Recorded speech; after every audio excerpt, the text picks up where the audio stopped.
नमस्कार दोस्तों, आप सभी को स्वागत है आरपीएस क्लासेस में। आज हम करने वाले हैं यूपी टेट का पहला सेट एसएसटी का, जो एग्जाम के लिए बहुत महत्वपूर्ण है। आप इस वीडियो को जरूर देखिएगा और वीडियो यदि अच्छा लगे तो वीडियो को लाइक और चैनल को जरूर सब्सक्राइब कीजिएगा। तो चलिए बिना किसी देर किए हुए पहला क्वेश्चन से स्टार्ट करते हैं।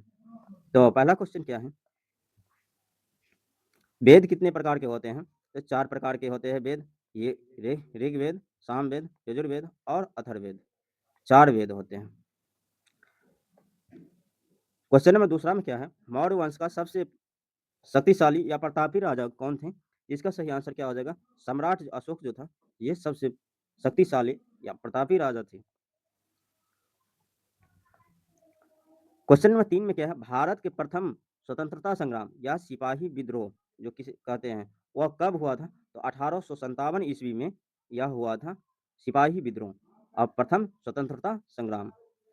वास्को डी गामा जो है, भारत के कालीकट बंदरगाह पर कब आया था? तो 1498 ईस्वी में आया था। क्वेश्चन नंबर 5 में क्या है? प्रसिद्ध महाकाव्य महाभारत की रचना किसने की थी? तो महर्षि वेद व्यास ने किया था। क्वेश्चन नंबर 6 में क्या है? स्वतंत्र भारत का प्रथम राष्ट्रपति कौन थे? तो डॉक्टर राजेंद्र प्रसाद जो था, वह भारत के प्रथम राष्ट्रपति थे स्वतंत्र भारत का। सांची का स्तूप जो मध्य प्रदेश में है, किसने बनवाया था? तो इसका सही आंसर क्या हो जाएगा? सम्राट अशोक ने। क्वेश्चन नंबर 8 में क्या है? ताजमहल कहाँ स्थित है और इसे किसने बनवाया था? इसका सही आंसर क्या हो जाएगा? आगरा में स्थित है और यह इसे शाहजहां ने बनवाया था। क्वेश्चन नंबर 9 में क्या है? भारतीय संविधान की प्रारूप समिति का अध्यक्ष कौन थे? इसका सही आंसर क्या हो जाएगा? डॉक्टर बी आर अम्बेडकर जो है, ये प्रारूप समिति का अध्यक्ष थे भारतीय संविधान का। वर्तमान में भारत में कितने राज्यों और कितने केंद्र शासित प्रदेश हैं? तो कितने हैं? 28 राज्य और 8 केंद्र शासित प्रदेश हैं। क्वेश्चन में 11 में क्या है? भारत का राष्ट्रीय गान जनगण मन किसने लिखा था? तो रविंद्रनाथ टैगोर ने लिखा था। इसका सही आंसर हो जाएगा। क्वेश्चन नंबर 12 में क्या है? भारत में मतदान करने या वोट डालने की न्यूनतम आयु कितनी है? इसका सही आंसर क्या हो जाएगा? 18 वर्ष। 18 वर्ष है। क्वेश्चन नंबर 13 में क्या है? राष्ट्रपिता के नाम से किसे जाना जाता है? तो महात्मा गांधी को राष्ट्रपिता के नाम से जाना जाता है। सर्वोच्च न्यायालय का मुख्य न्यायाधीश की नियुक्ति कौन करता है? इसकी नियुक्ति कौन करता है? भारत के राष्ट्रपति करता है। क्वेश्चन नंबर 15 में क्या है? ग्राम पंचायत के प्रधान या सरपंच का कार्यकाल कितने वर्ष का होता है? 5 वर्षों का होता है। क्वेश्चन नंबर 16 में क्या है? भारत में बाल दिवस कब मनाया जाता है? तो 14 नवंबर को मनाया जाता है। किसके जन्मदिन पर? तो पंडित जवाहरलाल नेहरू के दिन पर मनाया जाता है। वे कौन थे? देश के प्रथम प्रधानमंत्री थे। इसे बच्चों से ज्यादा प्यार थे, इसकी वजह से यह 14 नवंबर को बाल दिवस मनाया जाता है। क्वेश्चन नंबर 17 में क्या है? हमारी पृथ्वी किस गैलेक्सी या आकाश गंगा का हिस्सा है? तो मिल्की वे दूध मेखला से का हिस्सा है। क्वेश्चन नंबर 18 में क्या है? विश्व का सबसे ऊंचा पर्वत शिखर कौन सा है? तो माउंट एवरेस्ट जो है, सबसे ऊंचा एवरेस्ट है, जो नेपाल में स्थित है। क्वेश्चन नंबर 19 में क्या है? पृथ्वी पर कुल कितने महाद्वीप हैं? तो 7 महाद्वीप है। भारत के राष्ट्रीय पशु कौन से हैं? तो इसका सही आंसर क्या हो जाएगा? बाघ जो है भारत का राष्ट्रीय पशु है। क्वेश्चन नंबर 21 में क्या है? किस देश को उगते सूर्य का देश कहा जाता है? तो जापान को उगते सूर्य का देश कहा जाता है।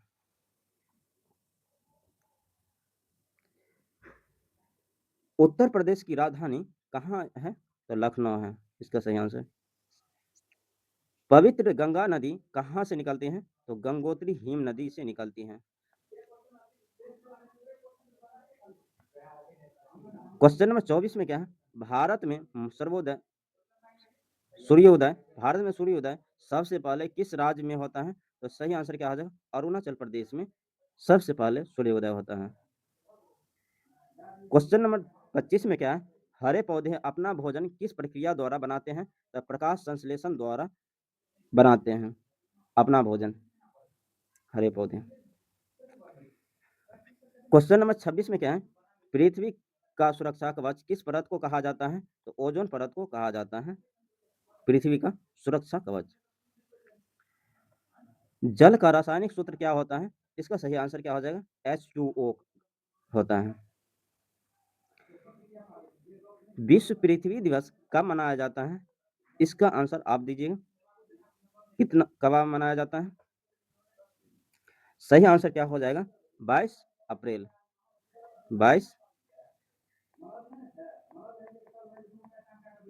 22 अप्रैल को मनाया जाता है।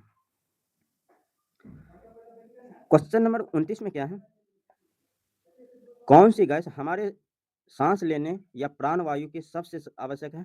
तो ऑक्सीजन। क्वेश्चन नंबर 30 में क्या है, प्लास्टिक और पॉलीथीन पर्यावरण के लिए क्यों हानिकारक होते हैं? क्योंकि इसे नष्ट नहीं किया जा सकता है, इसलिए यह पर्यावरण के लिए हानिकारक होते हैं। क्वेश्चन नंबर 31 में क्या है, ध्वनि की तीव्रता किस इकाई में मापी जाती है? तो डेसीबल में मापा जाता है। पृथ्वी पर ऊर्जा का सबसे मुख्य और प्राथमिक ऊर्जा स्रोत क्या है? इसका सही आंसर क्या हो जाएगा? सूर्य। संतुलित आहार में क्या और क्या क्या शामिल होना चाहिए? तो विटामिन, प्रोटीन और कार्बोहाइड्रेट, वसा और खनिज, ये सब संतुलित आहार के लिए शामिल होता है। स्वस्थ मनुष्य के शरीर में लगभग कितना प्रतिशत जल होता है? लगभग 60 से 70% जल होता है। भोजन पकाने की सबसे अच्छी और पौष्टिक विधि कौन सी मानी जाती है? तो भाप में पकाना या उबालना। आयोडीन की कमी से गले में कौन सा रोग हो जाता है? सही आंसर क्या होगा इसका? घेंघा रोग। गर्मियों के मौसम में कैसे कपड़ा पहनने चाहिए? तो सही आंसर क्या हो जाएगा? सूती और हल्के रंग का वस्त्र। मक्खियों द्वारा फैलने वाली प्रमुख बीमारी कौन से होते हैं? तो हैजा। ओलंपिक खेल के झंडे में कितने छल्ले होते हैं? तो सही आंसर क्या हो जाएगा? 5 छल्ले होते हैं, 5 महाद्वीपों के प्रतीक। क्रिकेट की एक टीम में मैदान पर कितने खिलाड़ी खेलते हैं? इसका सही आंसर क्या हो जाएगा? 11। अंतर्राष्ट्रीय योग दिवस कब मनाया जाता है? 21 जून को मनाया जाता है। मेजर ध्यानचंद का संबंध किस खेल से था? तो हॉकी से था। उन्हें हॉकी का जादूगर कहा जाता है। स्वस्थ शरीर में ही स्वस्थ मस्तिष्क का वास होता है, यह कथन किसका था? अरस्तु का था। सूर्य की सु, सूर्य की सुबह की रोशनी से हमारे शरीर में कौन सा विटामिन मिलता है? इसका सही आंसर क्या हो जाएगा? Vitamin D. संगीत के मुख्य 7 शुद्ध स्वर कौन कौन होते हैं? तो सा, रे, ग, म, प, ध, नी, ये 7 स्वर होते हैं। हमारा राष्ट्रीय गीत वंदे मातरम की रचयिता कौन है? बंकिम चंद्र चटर्जी। तबला, ढोल और मृदंग किस प्रकार के वाद्य यंत्र हैं? तो ताल वाद्य यंत्र। भारत के राष्ट्रीय गाने का निर्धारित समय कितना है? तो 52 सेकेंड। उस्ताद बिस्मिल्लाह खान कौन सा वाद्य यंत्र बजाने के लिए प्रसिद्ध थे? तो शहनाई। विद्या की देवी सरस्वती माँ सरस्वती के हाथों में कौन सा वाद्य यंत्र होते हैं? तो वीणा। भारत के भारत के ग्रामीण क्षेत्रों में मुख्य व्यवसाय क्या है? सही आंसर क्या हो जाएगा? कृषि या खेती। किस जीव को किसानों का मित्र कहा जाता है? केचुए को कहा जाता है। गेहूं, चना और मटर किस मौसम की फसल है? इसका सही आंसर क्या हो जाएगा? रबी की फसल। सर्दियों में बोई जाने वाली फसल होती है। फलों का राजा किस फल को कहा जाता है? तो इसका सही आंसर क्या हो जाएगा? आम को।